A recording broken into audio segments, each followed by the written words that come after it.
Merci de votre attention. L'actualité est ce soir, l'emploi, la formation professionnelle, thème de discussion en juillet prochain à Lomé, à la 8e conférence des ministres UEMOA en charge de ces portefeuilles. Une réunion préparatoire dès ce mercredi balise déjà la voie à Lomé pour cette réunion. L'actualité, c'est aussi le rapport sur le système de protection sociale au Togo. Le gouvernement avait commandité une étude et depuis novembre 2016, le rapport livre déjà des résultats préliminaires. La France a son gouvernement rendu public en début d'après-midi un attelage entre la gauche et la droite avec une forte progression pour la société civile. La réaction assurera dans cette édition ce soir. Voilà, madame, monsieur le sommaire, bienvenue, bonsoir à tous. D'abord, cette audience du chef de l'État, le président Faure Gnassingbe, a reçu en audience en début de soirée au palais de la présidence de la République, M. Nicéphore Soglo, ancien président béninois et vice-président du Forum des anciens chefs d'État et de gouvernement d'Afrique. Nous reviendrons tout à l'heure sur cette audience dans le courant de cette édition.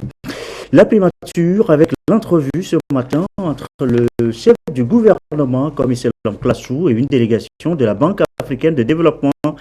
L'appui budgétaire de l'institution au Togo et au programme de développement des acropoles a été le sujet évoqué.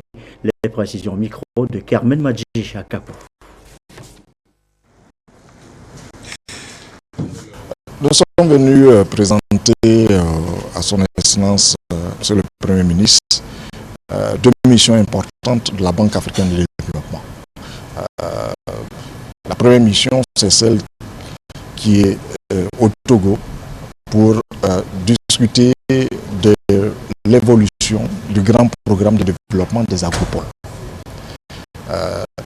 Elle est accompagnée par la mission qui travaille sur l'appui budgétaire que la Banque africaine de développement va accorder au Togo dans le contexte que nous connaissons du grand programme que le Togo a signé avec le Fonds monétaire.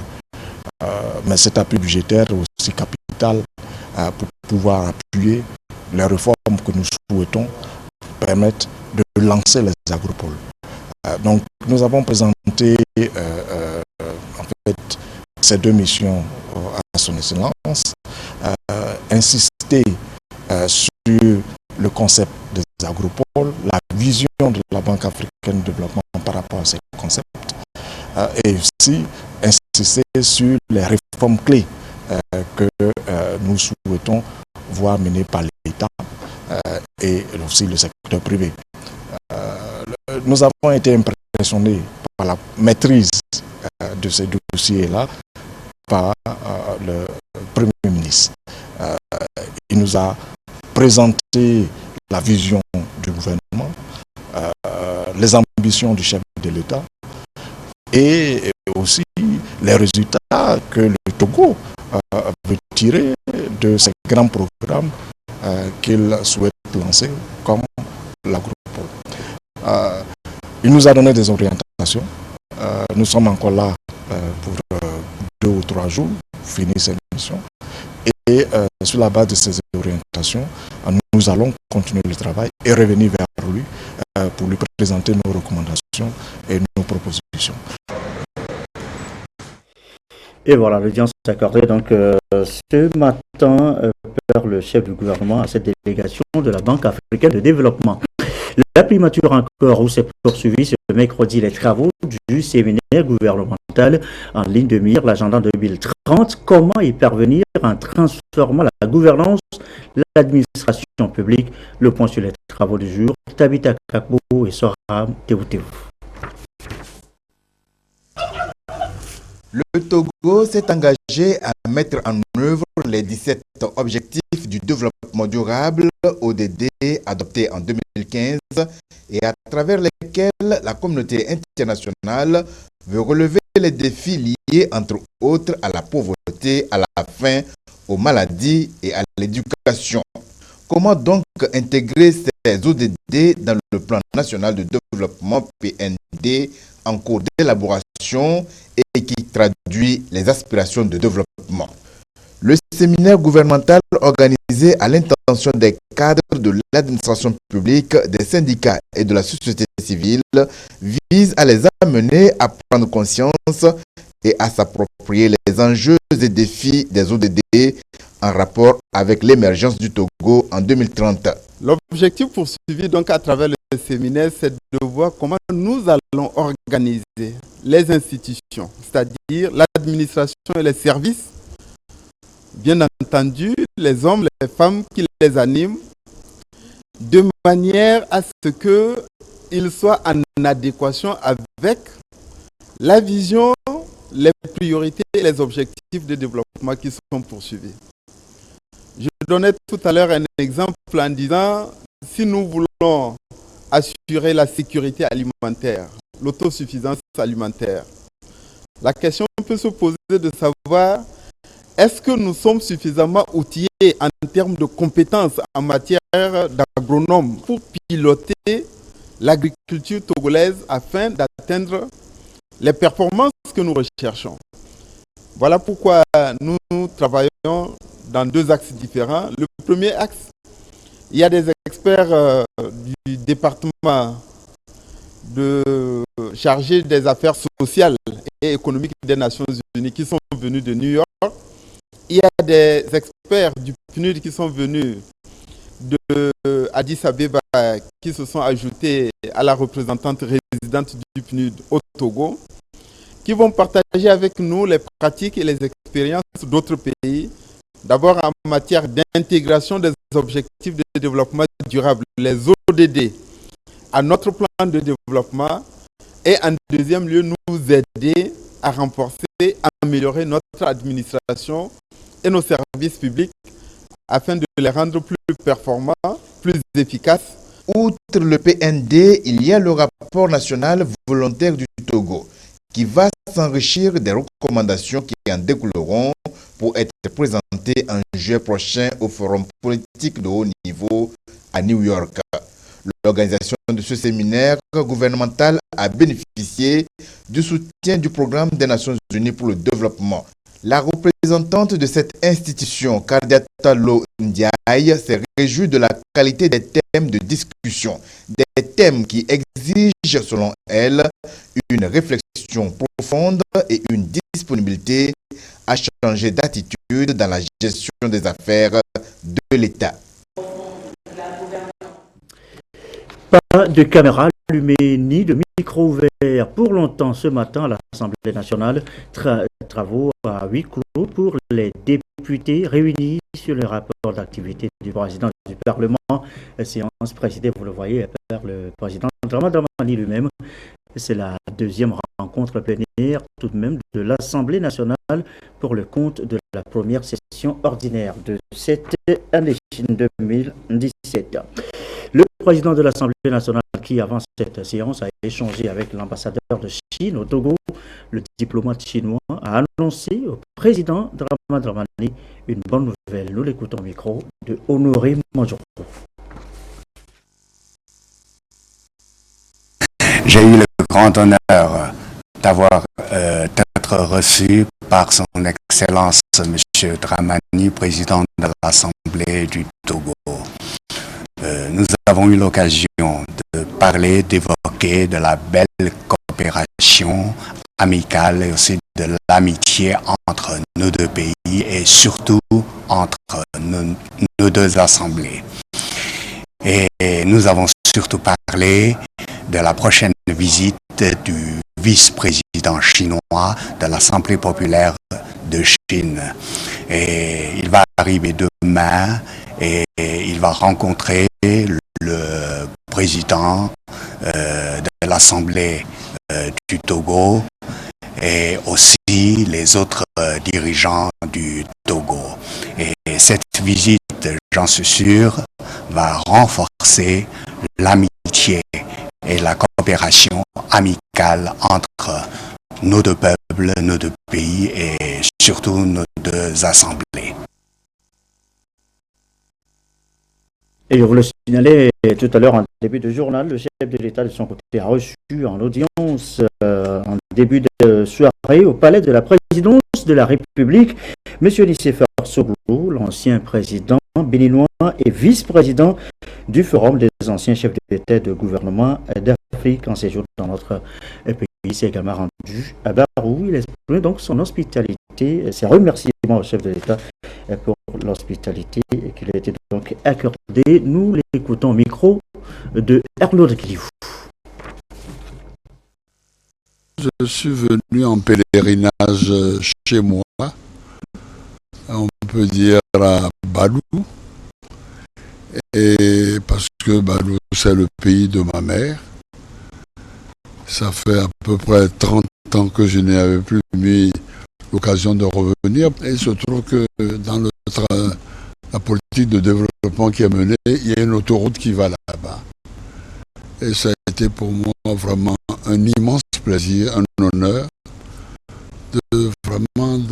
d'avoir l'occasion avec le chef de l'État togolais d'aller là-bas et d'aller retrouver ma famille qui se demandait si j'existais. Et là, vraiment, on peut dire que c'est un pèlerinage. Vraiment, j'étais chargé d'émotions, honnêtement. Parce que là où se trouve ma mère, elle a le sentiment que je ne l'ai pas oublié. Et là, je me suis retrouvé en famille avec vraiment, grâce à l'aide, vraiment à la façon magnifique dont le chef de l'État nous a accueillis et la population également. C'est vraiment un moment d'extraordinaire émotion pour moi. Et voilà, ici Force Glo, l'ancien président béninois. La suite, Lomé, bientôt capitale de l'UEMOA pour l'emploi et la formation professionnelle. Nous l'annoncions également en titre tout à l'heure. La 8e conférence des ministres concernés sera consacrée à la recherche de solutions pour le secteur. Ce sera en juillet prochain. Depuis ce matin, une réunion préparatoire balise déjà la voie à la conférence. Les précisions de Sonia Médico-Lucassi. L'inadéquation entre la formation et la demande du marché de l'emploi, un problème récurrent qui accroît le chômage dans les pays de l'Union économique et monétaire de l'Afrique de l'Ouest, UEMOA. Une situation qui relève de l'absence d'une mise à jour des curricula d'enseignement. Et pour redresser la barre, les pays de l'Union ont créé depuis 2010 un espace permanent de concertation des ministres chargés de la formation professionnelle. Cette plateforme de rencontre annuelle est dédiée au partage d'expériences et à la mutualisation des actions pour faciliter l'employabilité et l'insertion des jeunes sur le marché de l'emploi au sein de l'espace.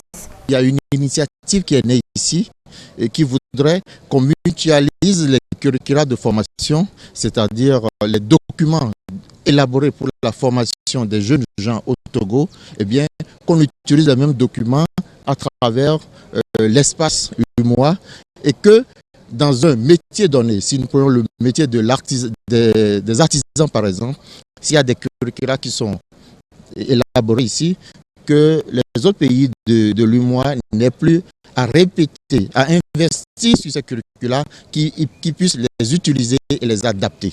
Le gouvernement togolais s'investit dans ce sens en élaborant divers mécanismes de formation et d'employabilité des jeunes. En matière de formation professionnelle, les programmes de formation sont des éléments importants. Et il a été demandé à chaque pays de développer quelques programmes, quelques curricula de formation et de les mettre à la disposition des autres pays. Et dans ce cadre-là, chaque pays a développé des programmes de formation dans 2 métiers porteurs. Alors, si vous multipliez tout cela par le nombre de pays qui est de 8, ça fait 16 programmes qui sont maintenant développés et qui sont mis à la disposition de chacun des pays, le Togo y compris. Cette réunion préparatoire des experts de l'UEMOA balise donc la voie à la tenue prochaine de la 8e conférence des ministres de l'Emploi et de la formation professionnelle à Lomé au cours de cette année.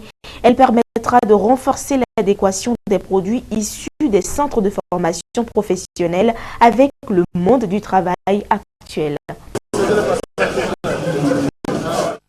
Un reportage de Sonia Mélipo Lucassi présenté par Rachel Awopou. Réunion préparatoire donc pour répondre aux problèmes de l'emploi ou mieux relever les défis de l'heure. Leitmotiv partagé par, vous allez le voir, ces techniciens de radiodiffusion du Togo, sciences et recyclage pour mieux affirmer leur professionnalisme. Écoutez cela, Patrice Boko.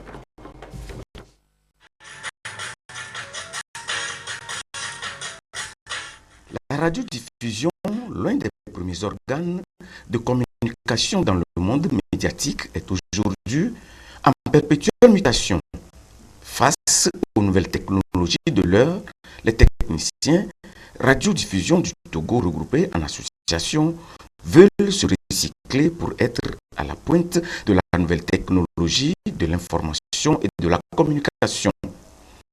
Comme thème de cette formation, s'outiller pour plus de professionnalisme. C'est un atelier de 2 jours qui va s'entretenir sur le métier du technicien radiodiffusion.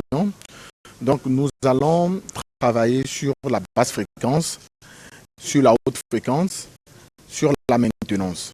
Quand je dis sur la basse fréquence, c'est que nous allons aller encore dans nos cours du maintien d'antenne, souvent dit tenue d'antenne, de la programmation, des montages, que ça soit en spot, que ça soit en audio, en son d'ailleurs. Donc nous allons essayer de nous redonner encore quelques notions dans ces applications. À l'ouverture de cette formation ponctuée de projections sur le rôle des techniciens en radiodiffusion, les intervenants ont tour à tour souhaité que cette session permette aux techniciens radio d'avoir les fondamentaux du métier et prennent conscience de la situation et de l'amélioration de leur profession pour leur propre épanouissement.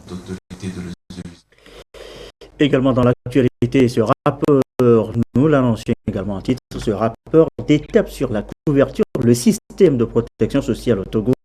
Le gouvernement avait commandité une étude depuis novembre 2016. Les résultats préliminaires sont livrés dans ce rapport. Des précisions consiglées. Christine Petit qui a le Dans l'agenda de lutte contre la pauvreté au Togo, la protection sociale figure en bonne place. Et selon ces termes, les citoyens doivent être protégés contre toutes sortes de vulnérabilités. Dans cette logique, plusieurs mécanismes et programmes comme l'assurance maladie, l'assurance vie, la pension vieillesse, la subvention de la césarienne sont mis en place. Le diagnostic de l'ensemble des mécanismes de protection sociale est fait. Les résultats préliminaires vont être présentés aux acteurs concernés. La Caisse nationale de sécurité sociale qui s'occupe du secteur privé formel, les travailleurs du secteur privé formel, la Caisse de retraite qui s'occupe donc des régimes de pension vieillesse. Il y a un mécanisme non moins important, c'est les mutuelles. Les mutuelles aussi de santé. C'est aussi un système contributif, c'est de voir qu'est-ce qui est fait, les résultats de ce qui est fait, quelles sont les forces, les faiblesses. Grâce à ces différents mécanismes, l'incidence de pauvreté est passée de 61,7% en 2006 à 55,1% en 2015. Néanmoins, des efforts sont à poursuivre et ces échanges vont déboucher sur de meilleures options en vue de l'extension de la protection sociale à tous. Si nous prenons simplement la situation de la vieillesse, à 60 ans, vous devez vous retirer de la vie active. Donc à partir de ce moment-là, le le système de protection sociale doit vous apporter un revenu que nous qualifions de revenu de remplacement. Vous voyez, donc c'est ce que l'on appelle communément la pension de retraite.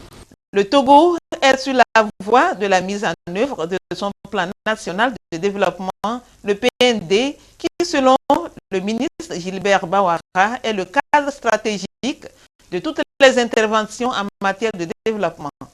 Les résultats qui sortiront de ces assises seront pris en compte dans ce plan. Le rapport. Et que dire maintenant de la 6e revue conjointe du plan sectoriel de l'éducation? Le document devrait faire l'analyse des performances du secteur, cette fois-ci en tenant compte des normes d'équité. Qu'en est-il alors exactement? Réponse dans ce compte rendu de Emmanuel Kagora avec Prudence Zissou.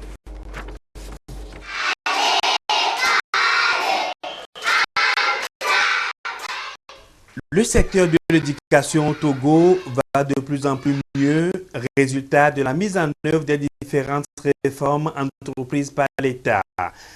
L'amélioration des programmes d'enseignement du primaire, la réouverture des écoles nationales d'instituteurs ou l'exécution des grands projets Péri 2 et Éducation 3, des indicateurs qui font apparaître une nouvelle dynamique dans le secteur éducatif. Mais il y a des défis à relever selon les partenaires ici présents pour offrir une éducation de qualité aux apprenants. Des pistes vont être explorées à cette 6e revue conjointe du plan sectoriel de l'éducation 6 mois après la dernière mise à jour. Pour l'année dernière, il y avait la question du temps scolaire. Comment faire pour que les élèves apprennent plus, pour diminuer l'absentéisme des enseignants en classe. Et des recommandations ont été formulées en termes de réaménagement de l'année scolaire, de réorganisation des services administratifs pour que les enseignants ne soient pas tout le temps hors des salles de classe. Mais bon, toutes ces recommandations seront versées au dossier de la nouvelle revue. Cette approche inclusive devra permettre à toute la famille éducative du Togo d'avoir une même vision des actions à mener. Et l'UNICEF se positionne déjà comme un partenaire sûr pour une éducation qui réponde aux exigences du marché de l'emploi. On voudrait former des jeunes, non pas pour leur formation en elle-même, ce n'est pas la formation que le soit, mais c'est qu'ils puissent devenir des acteurs et qu'ils puissent trouver de l'emploi et participer donc au développement du pays. Donc il y a beaucoup d'efforts à faire dans ce domaine. Il y a aussi des domaines à faire dans le cadre de l'achèvement, en particulier du cycle primaire et du cycle secondaire pour les filles, parce qu'on a constaté que seulement 5 filles sur 10 passent du primaire au secondaire. Les insuffisances du système éducatif ont pour conséquence, selon le gouvernement, le faible rendement scolaire. Et déjà, de nouvelles orientations sont envisagées pour pallier ces insuffisances. Dans ces conditions, la réforme des enseignements primaires, secondaires et de la formation professionnelle s'impose comme une exigence vitale pour le développement de notre pays et son positionnement sur l'échiquier régional et international. À cet effet, le ministère des enseignements primaires, secondaires et de la formation professionnelle a élaboré un projet de réforme et s'est doté pour sa mise en œuvre d'un plan quinquennal de développement pour la période 2018-2022 qui ambitionne une refondation totale et une restructuration de notre système d'enseignement afin de le rendre plus efficace. Ce plan est adossé sur une analyse critique de notre système éducatif et sera présenté au cours de cette revue sectorielle. Au-delà des décisions consensuelles sur l'avenir du secteur de l'éducation à cette rencontre, L'élaboration des curricula qui répondent à la problématique formation-emploi est vivement souhaitée. Le Togo pour une navigation aérienne sûre et sécurisée. Une nouvelle technique par satellite est appliquée depuis EGNOS Galilos, c'est son nom. Retenez tout simplement que l'application a fait l'objet d'échanges ce matin à Lomé à la deuxième conférence internationale sur la technologie de navigation par satellite. Les explications avec Rachel Aoukou. Un ciel sûr et sécurisé, c'est bien possible avec la technologie de navigation par satellite. Un dispositif qui permet de détecter et de localiser en temps réel tout événement dans l'espace aérien. Dénommé système global de navigation par satellite, cet outil de pointe assure également une gestion efficace des transports terrestres et maritimes. Si vous avez une descente brusque parce que vous avez une incursion de personnes à l'intérieur qui vous oblige à faire une action et que le pilote automatique débranché, vous descendez, ce n'est pas l'homme qui va aller afficher 77 XY pour alerter, mais les satellites vous prennent immédiatement et ils montrent que l'avion qui est en train de voler dans telle position a des problèmes. Vous êtes localisé. Et immédiatement, les satellites vous prennent en surveillance jusqu'à ce que nous le souhaitons. Nous ne voulons pas dire jusqu'au crash, mais jusqu'à ce qu'on puisse récupérer cet avion. Le système EGNOS Galileo, c'est un système le plus parfait possible en matière d'aviation. Donc le Togo, dans son leader, je pense qu'on sera le premier à tendre vers cette option. Si on pouvait avoir cette option au Togo, on serait les leaders en Afrique. À cette deuxième conférence internationale, experts en navigation des différents pays ciblés étudient cette nouvelle technologie afin de mieux cerner son fonctionnement. Pendant 2 jours, nous allons avoir une conférence avec un ensemble d'experts internationaux qui vont revenir sur des expérimentations faites dans toute l'Afrique, dans le cadre du projet Magnifique. Donc ces expérimentations sont à la fois des expérimentations dans le domaine de l'aviation civile, où nous avons fait des tests d'atterrissage avec l'ATR de la SECNA sur l'aéroport international Gnassingbé Eyadema. Ce sera aussi des résultats qui seront discutés sur l'usage de ces systèmes pour aider à la gestion des ressources naturelles, en particulier des ressources en eau douce dans la région de Lomé, car ces systèmes permettent de manière très précise d'avoir un modèle de l'élévation des terrains et donc de pouvoir évaluer la hauteur des nappes phréatiques dans la région du lac Togo et autour de Lomé. Le projet a été lancé en 2016 et est en phase expérimentale. Le Togo est retenu comme pays pilote devant assurer la mise en œuvre du programme en Afrique. Ce choix se justifie par la bonne image que présente le Togo en matière de sûreté et de sécurité aérienne, maritime et terrestre. Un secteur inscrit en priorité dans l'action gouvernementale afin de faire du Togo un hub dans la sous-région. Il est 20h24 à l'étranger en France. Le nouveau gouvernement a été rendu public ce mercredi, comme annoncé. Déjà, la nomination d'un Premier ministre de droite a provoqué des réactions dans sa propre famille politique. Alors, pour le gouvernement, quelle réaction à droite? Il est à regarder. 15h pile, François Baroin est préoccupé. Il suit en direct la nomination des ministres et il lit les noms de Bruno Le Maire et Gérald Darmanin. Les voici désormais des adversaires. Ils sont désormais des acteurs d'un gouvernement provisoire dont le seul objectif sera de soutenir et de défendre les candidats En Marche, portant un projet d'augmentation des impôts qu'ils ont combattus par le passé. C'est leur responsabilité. Nadine Morin-Noël se dit soulagée, ils ne sont que 2. Je m'attendais à pire, c'est qu'il n'a pas réussi à aller débaucher beaucoup de monde, vous voyez. Laurent Wauquiez aussi minimise l'opération de séduction de la droite. Qui connaît Gérald Darmanin? Qui connaissait Édouard Philippe? On sent bien que, au fond, le président de la République a cherché à faire une entreprise de démolition. À l'arrivée, ça fait un peu pchit.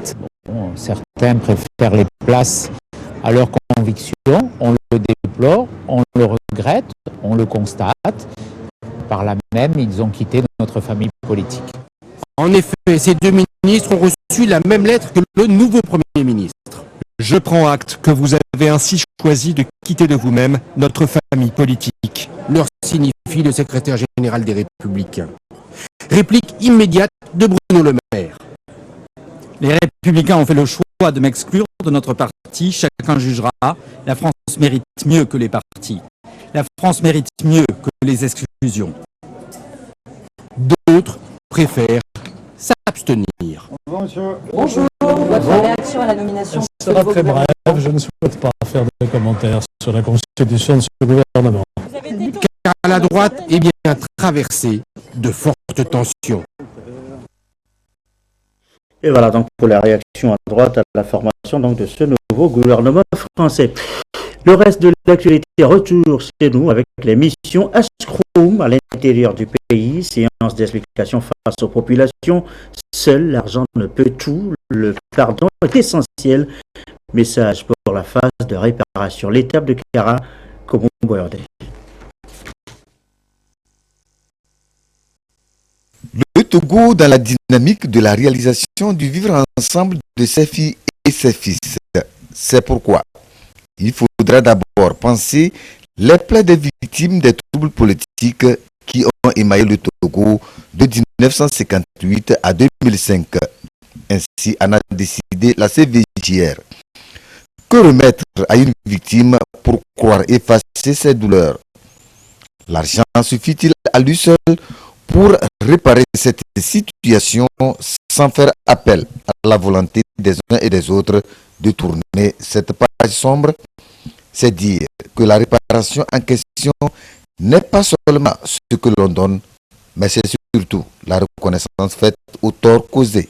Le Ashkroun voudrait partager cet esprit avec les populations de la région de la Kara afin d'éviter les frustrations. La réparation ne peut être que symbolique, juste pour comprendre que tout ce qui s'est passé ne peut pas être primé. On ne peut pas évaluer ça en francs CFA jusqu'à des milliards. Même quelqu'un qui est décédé, si on donnait à ses parents des milliards en question, à lui seul, ça ne peut pas réveiller le défunt. Vraiment, j'ai accepté. Dans notre maison, nous avons déploré 4 morts. Et 2 milliards ne peuvent pas payer 4 morts. Pour le fait de reconnaître que ce qu'on nous a fait, ce n'était pas bien, c'est très suffisant. C'est donc la justice transitionnelle qui constitue la méthode préconisée dans le cas de l'espèce. De l'APJ au Ashkroun, en passant par la CVJR, les autorités togolaises ont démontré leur ferme volonté de bâtir une nation togolaise réconciliée. Nous voulons amener les Togolais à pouvoir se réconcilier entre eux. Vous savez, quand vous avez une histoire aussi compliquée que la nôtre, à un moment donné, il faut pouvoir s'arrêter, faire table rase du passé, accepter, prendre sur soi de ne pas voir forcément celui que vous estimez être coupable ou responsable payer, mais vous satisfaire du fait qu'on reconnaisse que vous avez été victime. Les réparations sont symboliques, comme on l'a dit. Aucun mort ne reviendra à la vie parce qu'on aura versé de l'argent. Le plus important pour que cela ait du sens, c'est que chaque personne puisse se dire plus jamais ça. Soulignons que 2 milliards de francs CFA sont déjà disponibles pour le démarrage de ce programme de réparation. Vendredi 19 mai prochain, le premier rapporteur du Ashkroun et ses collaborateurs seront à Stokodé pour le même exercice avec les populations de la région. À la veille, une réunion préparatoire avait eu lieu entre la délégation du Ashkroun et les autorités locales de la préfecture de la Kosa.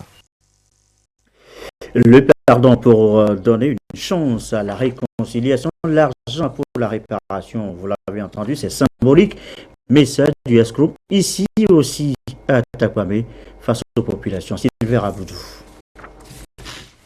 Après Palimé dans le Clouto, Atapamé marque la deuxième étape de la tournée régionale du deuxième rapporteur, Madame Claudine Ponjo-Ariagno.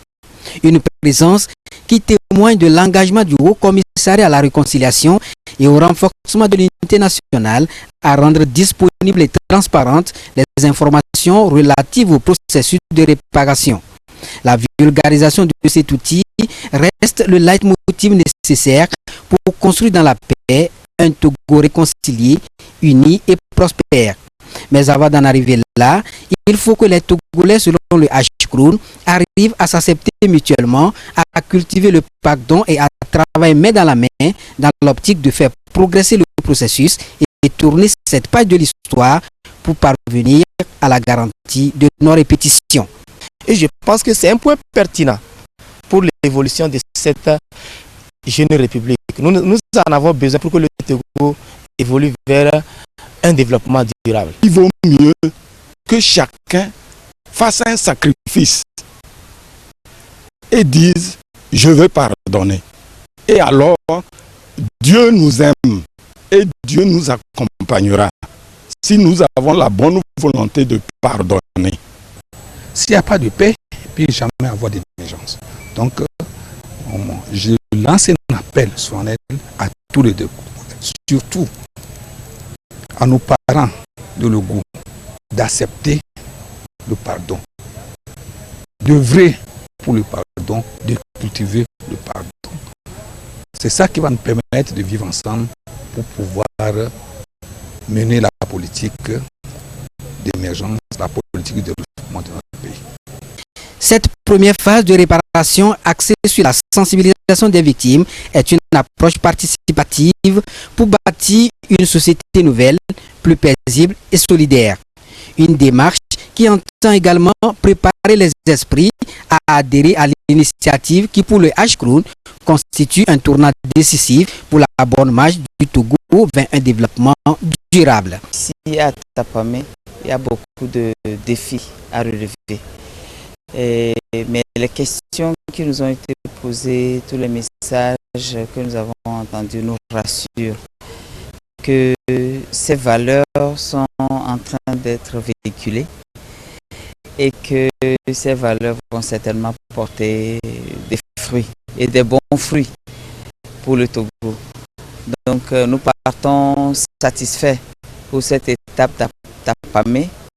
Nous partons avec joie et surtout avec action de grâce que la graine a été semée. En attendant la phase de réparation proprement dite qui sera basée sur la justice transitionnelle, le H-Crown espère grâce à ce programme trouver de meilleures alternatives qui favorisent la consolidation de la paix, la cohésion sociale entre l'ensemble des composantes de la société.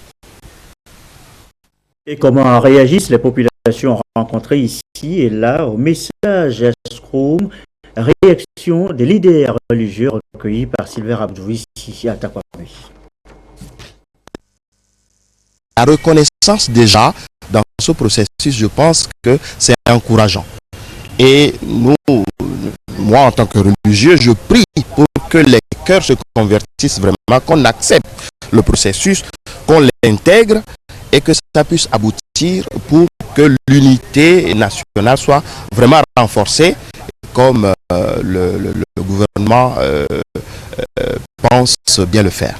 Je crois que ce que le gouvernement vient de lancer est la meilleure façon d'agir. Et l'Église est appelée à rester sur place, sensibiliser, prier pour la nation. Parce que nous sommes demandés à prier pour le pays auquel nous sommes déportés en captivité. Donc tout est au Togo et le Togo c'est nous tous. Nous devons prier pour le bien-être de ce pays, pour la gloire de Dieu. Nous les imams dans les mosquées, nous essayons de faire comprendre aux fidèles musulmans de la tâche de Hashkouroum, rien que la paix que le gouvernement veut pour le peuple togolais.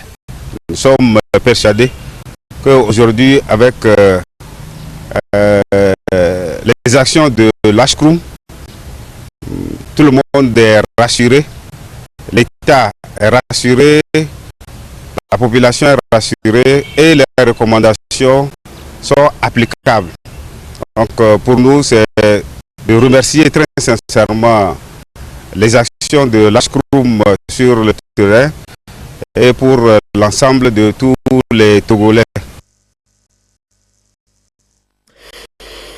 Écho de Bakou Sport, pour refermer cette édition, les athlètes togolais qui sont entrés en compétition n'ont pas du tout brillé. On va faire le point avec Jean Kofi et Didi. Au 100 mètres dames, la Togolaise PC Prenam a donné le meilleur d'elle-même, mais n'a pas pu atteindre les demi-finales. Elle est classée 4e avec 12 secondes 60 suite à un faux pas au cours de sa course. Dans la course, quand j'ai commencé, arrivé à 50 mètres, mon pied a frappé l'autre, s'est touché, et donc je voulais tomber. Normalement, même je dois arrêter. Comme je suis forte, j'ai continué. Sinon, je ne sais pas ce qui m'est arrivé au juste. La performance n'est pas bonne, mais ça va aller. Il faut avoir toujours d'espoir. Il ne faut pas te décourager. Quant à Fabrice Dabla, il a couru les 100 mètres en 10 secondes 78 et est classé 3e. Il guettait donc la finale, mais l'aventure s'est arrêtée prématurément en demi-finale. Ce mercredi, les deux athlètes compétissent en 200 mètres. Serge Tamakoué a rêvé grand en lancer des poids par athlétisme. Mais la réalité de la compétition a mis fin à son objectif. Dans un lot de 9 concurrents bien aguerris, il a fait de son mieux pour atteindre un résultat qui malheureusement le classe 6e sur les 9. Toujours pour ce mercredi, le Togo compétit en tennis de table et sera représenté par Agwetoglo Maossi et Désiré Akakou.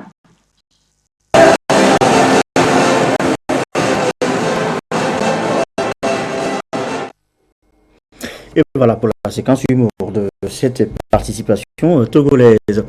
Fin de cette édition. Merci à vous qui nous suivez ce soir encore sur la télévision togolaise et comme d'habitude, toujours fidèlement. Très belle soirée.